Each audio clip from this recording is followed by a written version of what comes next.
Di session video kali ini kita akan sharing bersama tentang pentingnya membuat sebuah tujuan yang pasti, ya. Jadi di dalam perjalanan kehidupan kita ini, kawan-kawan, banyak orang ya di dalam beberapa riset gitu ya. Napoleon Hill misalkan, dia meneliti dari sekitar 2.000 orang, 20.000 ya. Jadi 20.000 orang, ternyata yang 95% orang itu mengalami kegagalan gitu. Dan hanya 5% yang dia mampu mencapai apa yang dia inginkan ya. Kenapa ini terjadi? Jadi ringnya sangat lebar sekali, 95% dengan 5%. Jadi ternyata dari 20.000 orang tadi, 95% rata-rata orang itu menjalani hidupnya itu, kalau dalam bahasa kita itu sering kita ucapkan atau kita dengar, sudahlah, ikut arus air saja gitu. Jadi pokoknya ngetutke lah, misalkan seperti itu dalam bahasa Jawanya ya.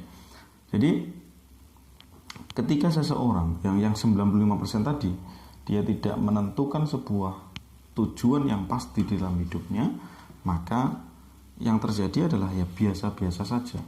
Jadi menjadi orang yang biasa-biasa saja. Sedangkan yang 5% tadi, kawan-kawan, dia menjadi orang yang memiliki tujuan yang pasti di dalam hidupnya. Jadi dia menulis tujuan hidup itu mau kemana, untuk apa, atau dia menginginkan apa gitu. Nah, jadi orang yang 5% tadi, dia menuliskan gitu. Keinginannya dia tuliskan ya, tujuannya dia tuliskan gitu. Karena anehnya gitu, kawan-kawan ya, otak manusia ini, otak kita ini tuh kayak magnet gitu loh. Dia menarik segala hal-hal yang sifatnya positif gitu ya, ataupun negatif, tergantung nanti pikiran kita. Dia pokoknya mampu menarik pikiran-pikiran lain di sekitar kita. Jadi kalau pikiran kita selalu positif, pikiran kita baik, maka dia nanti akan mampu menarik pikiran-pikiran baik di sekitar kita. Artinya apa? Bahwa pikiran-pikiran yang baik tadi, sesuatu yang baik tadi, itu akan berkumpul dan mampu menjadi media pendorong untuk tercapainya tujuan yang telah kita tentukan tadi. Nah, orang-orang yang seperti ini, yang 5% tadi, itu memang dia sangat menguasai informasi, atau bahkan mereka sudah bisa merasakan gitu ya, apa yang dia inginkan gitu. Jadi misalkan contoh lah, dia pengen kuliah tinggi misalnya gitu, atau berpendidikan tinggi misalnya gitu.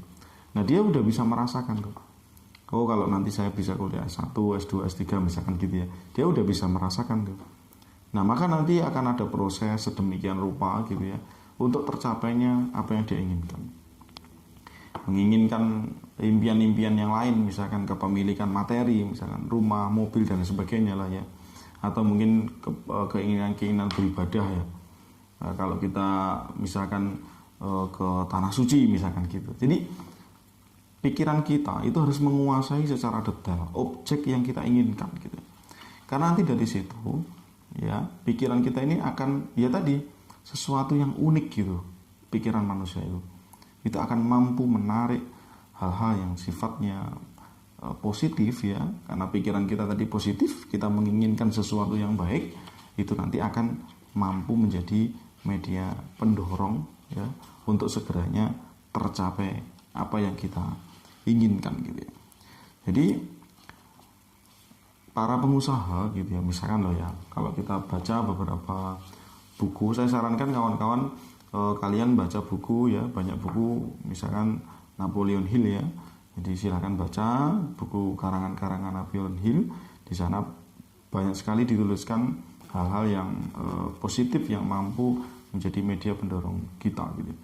Nah, para orang-orang sukses ya, misalkan dalam konteks pengusaha misalnya, pebisnis ya, si Napoleon Hill ini mengisahkan ya, menuliskan sebuah kisah. Jadi mereka ya, orang-orang hebat ini, dia mampu membuat sebuah klaster-klaster gitu. Jadi kayak kelompok-kelompok gitu. Kalau yang video sebelumnya ya, saya jelaskan tentang mastermind gitu ya, master pikiran gitu. Jadi perkumpulan pikiran-pikiran hebat ya, yang bertemu 2, 3, 4 dan seterusnya. Jadi antara pikiran ini dia menyatu gitu. Ya, orang-orang hebat ini berkumpul, pikiran-pikiran hebat ini berkumpul.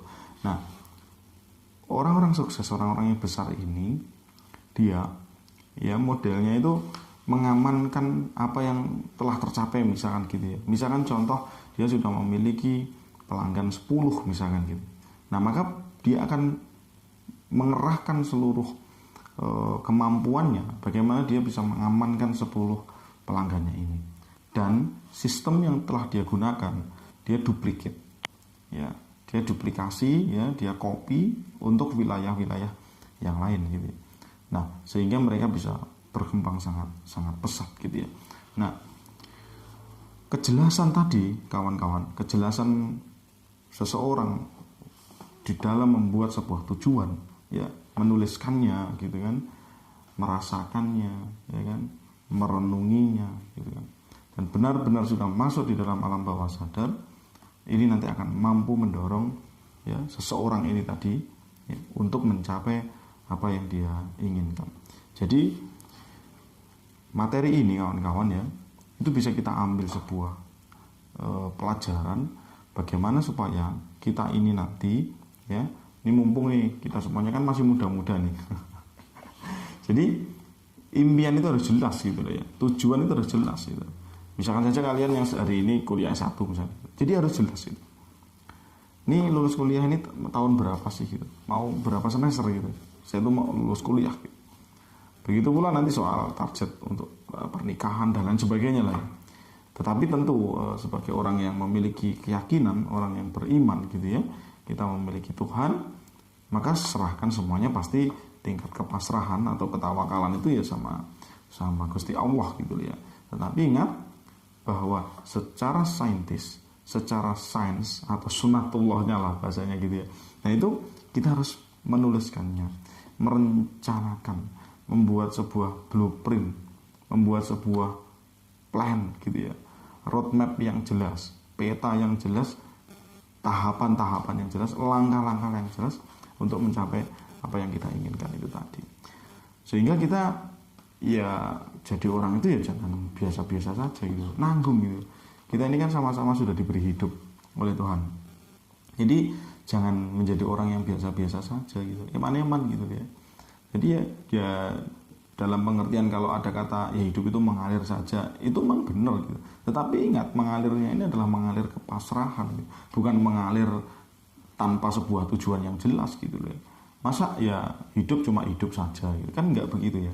Tetapi bagaimana kita hidup ini sudah diberi oleh Allah hidup, maka kita mampu memaksimalkan diri kita menjalani kehidupan ini dengan sebaik-baiknya gitu. Nah, salah satunya adalah kawan-kawan, untuk mencapai kesuksesan itu adalah dengan cara menuliskan tujuan yang jelas, menuliskan tujuan yang pasti, yang dimana tujuan itu kita bisa memahaminya, merasakannya, dan menguasai seluruh objek ya, secara data loh ya, secara pengetahuan tentang apa yang kita inginkan gitu. Sehingga nanti kesuksesan, karena gini, kalau kita diskusi soal sukses itu juga nanti macam-macam gitu ya, tidak bisa disamakan gitu. Sukses tidak harus diukur dengan harta atau pendidikan yang tinggi atau fisik yang sempurna gitu, tidak. Karena setiap orang itu memiliki sebuah pengertian, sebuah prinsip ya, sebuah pegangan gitu tentang arti sebuah kesuksesan gitu ya. Tetapi kan kita sepakat nih bersama-sama untuk menggunakan kata sukses ya kan, dimana sukses itu sebenarnya adalah tercapainya impian atau keinginan seseorang gitu ya. Ya selama misalkan kalian, saya pengen kuliah nih 4 tahun lulus cum laude misalnya, ya sudah, berarti itu sukses di impian itu gitu.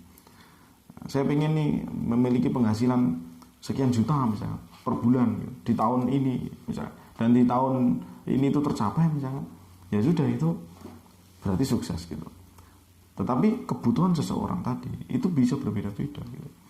Maka tadi si Napoleon Hill ini dia menegaskan gitu, di dalam kajiannya, di dalam penelitiannya ya, dia menjelaskan bahwa tuliskan tujuan yang pasti, kuasai seluruh keinginan yang dituliskan tadi ya, secara data, dibaca, dipahami, cari referensinya lengkap dan kita rasakan betul-betul. Nah itu nanti kita akan bisa mampu mencapai apa yang kita inginkan. Semoga video ini bermanfaat.